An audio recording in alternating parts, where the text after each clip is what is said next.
알아두면 쓸데있는 경기도 정책연구 탐정 파일 77070. 77070이 뭐냐고요?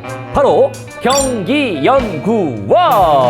경기도의 핫한 이슈, 눈에 띄는 이슈, 흥미로운 이슈, 경기도에서 일어나는 모든 일을 파헤칩니다. 안녕하세요. RC경점 탐정파일 77070 MC 아나운서 김성근입니다. 여러분 안녕하세요. 아나운서 김혜령입니다.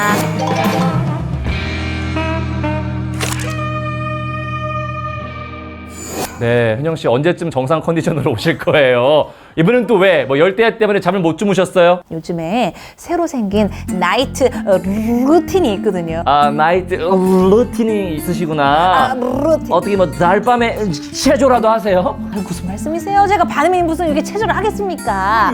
요즘에는 또 시원한 여름 에어컨을 틀고 이게 수박 한 통을 쫙 그냥 먹으면서 밤새 넷플릭스 보고 밤새 유튜브 보고 이러다 보니까 시간 가는 줄 모르겠어요. 그래서 뭐 보시는데요?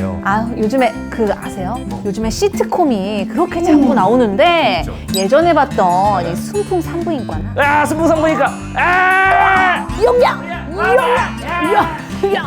이 용영, 이 오지명 할아버지랑 미다리와의 이 케미를 보느라고 제가 밤새도록 이걸만 보는 거예요. 진짜 재밌어요. 근데 이걸 계속 보다 보니까 요즘에는 사실 이렇게 할아버지와 손녀가 함께 살고 있는 그런 3대가 함께하는 모습을 좀 좀처럼 찾기는 좀 쉽지 않은 것 같아요. 그 후에도 4인 가족이 가장 보편적인 가족이다라는 얘기가 많았는데 요즘은 또 달라진 것 같아요. 그러게요. 저도 어릴 때 할머니랑 같이 쭉 3대가 함께 살았어가지고 그런 모습이 항상 일반적이었는데 요즘에는 핵가족이라는 말도 옛날 말이 된 것 같아요.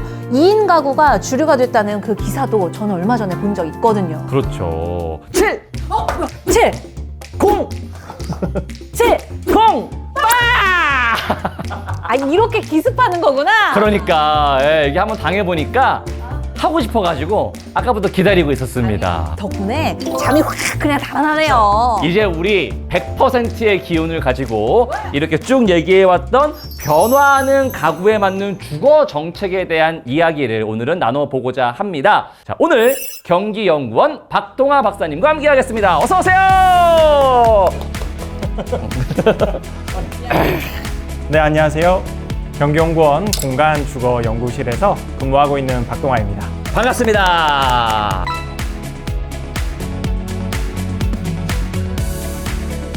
네, 제가 두 MC께 질문을 하나 드리고 싶은데요. 예.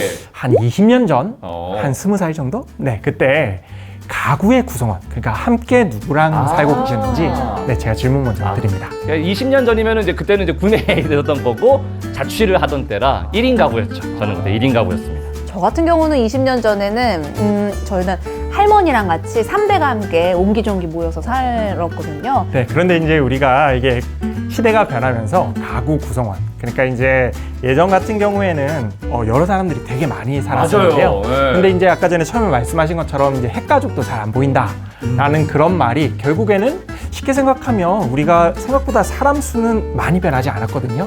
그럼 무언가 줄어들면 무언가 늘어난 게 있겠죠. 뭐가 늘어났을까요? 그러면 되게 많이 폭발적으로 증가한 가구가 무엇이 있을까요? 폭발적으로 증가한 거. 폭발적? 뭐지? 네, 1인 가구가 폭발적으로 증가하고 있습니다.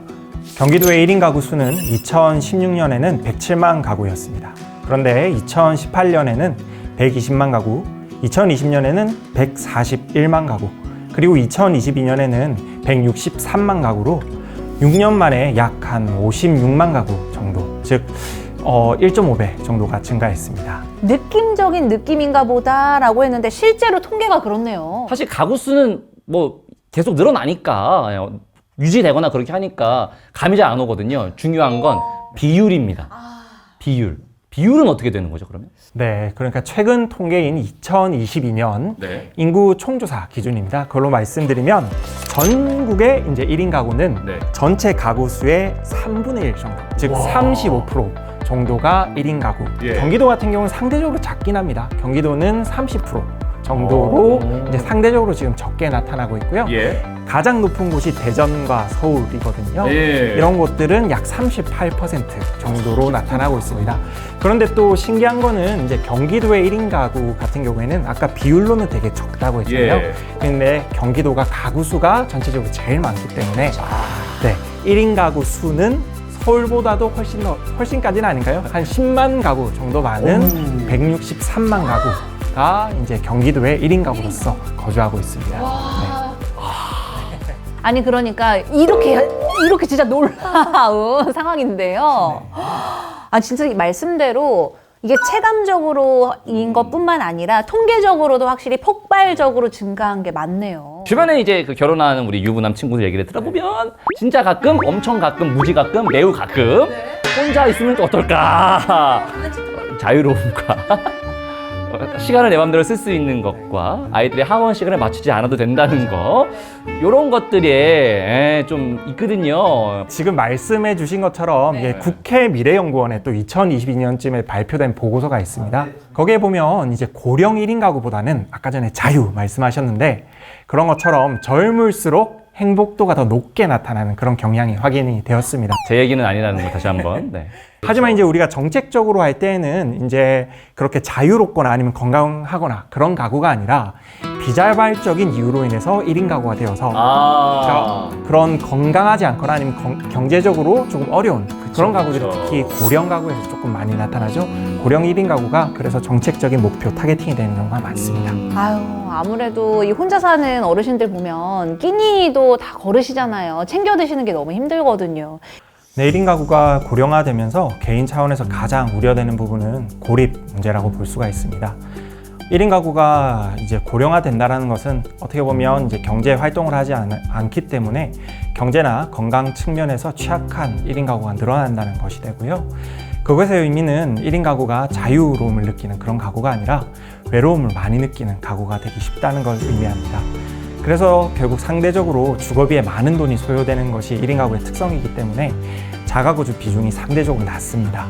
결국 주거 안정성 부분에서 걱정되는 부분이 많이 발생할 수밖에 없습니다.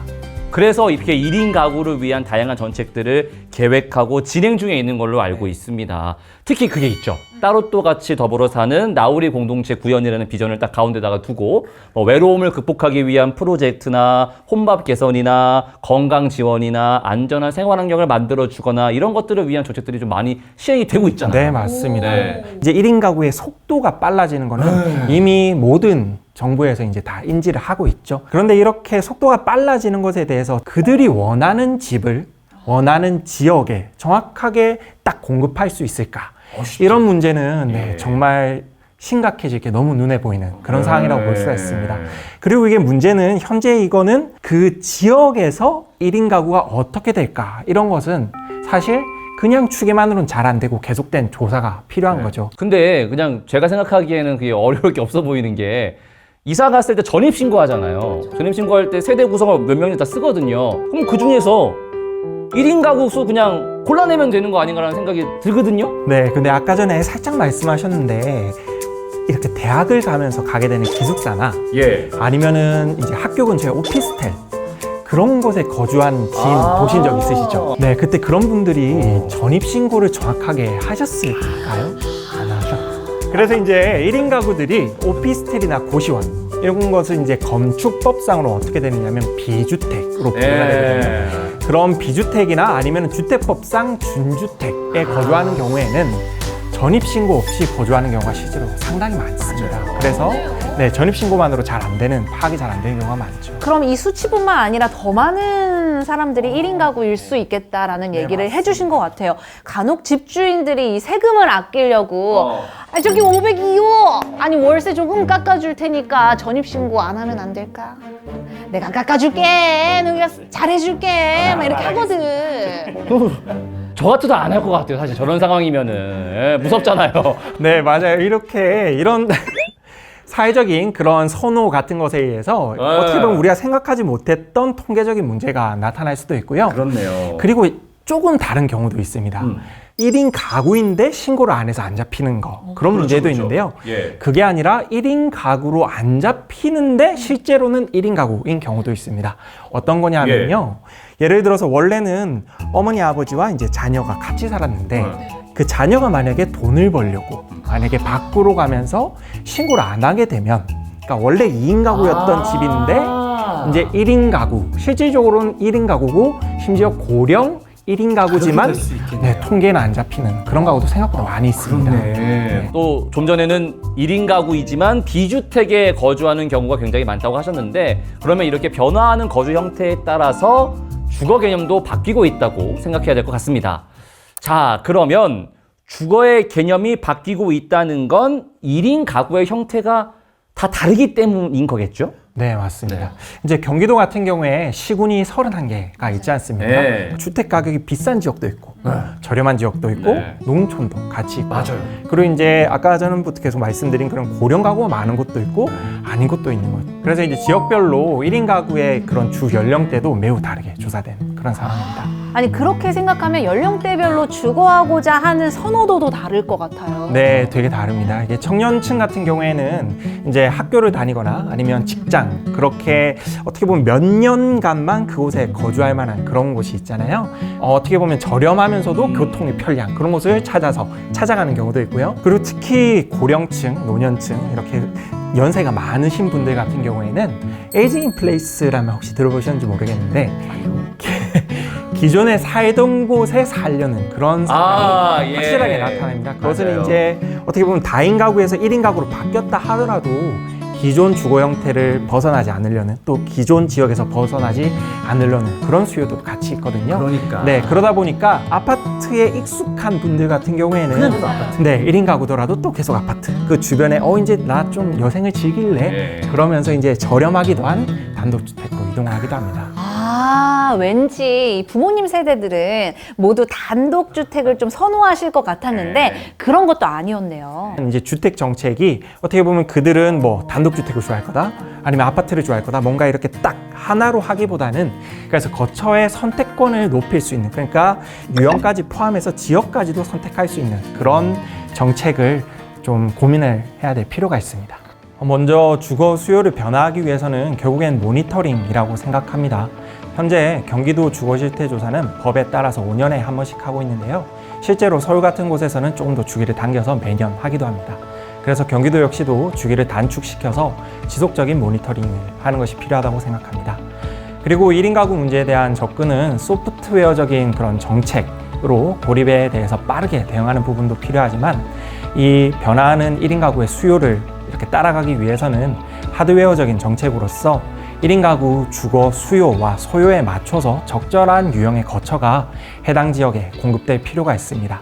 자, 오늘도 경기도의 핫한 이슈에 대한 얘기를 나눠봤습니다. 우리 박박박 박사님, 오늘 어떠셨습니까? 이게 연구할 때는 사실 1인 가구 문제가 통계로 안 잡히는 게 생각보다 많아서 그럴 것 같아요. 네, 조사하면 조사할수록 되게 힘들더라고요. 그래서 되게 좀 어렵고 심각하게 생각했는데 두 분께서 너무 유쾌하게 그리고 좋은 기운 많이 주셔서 오늘 정말 즐겁게 촬영했습니다. 그러게요. 저희도 너무 행복한 시간이었습니다.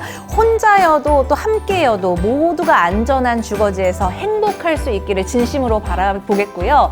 그리고 이 주변에 혼자 사시는 우리 1인 가구 어르신들이 있다면 자주 안부 전화도 드리고 또 연락 드리는 게 참 중요할 것 같습니다. 그렇죠? 네. 오늘 감사했어요. 정말 감사합니다. 맞습니다. 알아두면 쓸데있는 경기도 정책연구 탐정 파일 77070 경기연구원 앞으로도 계속해서 경기도의 핫한 이슈를 파헤치며 여러분의 궁금증을 풀어드리겠습니다. We will be back. 와우.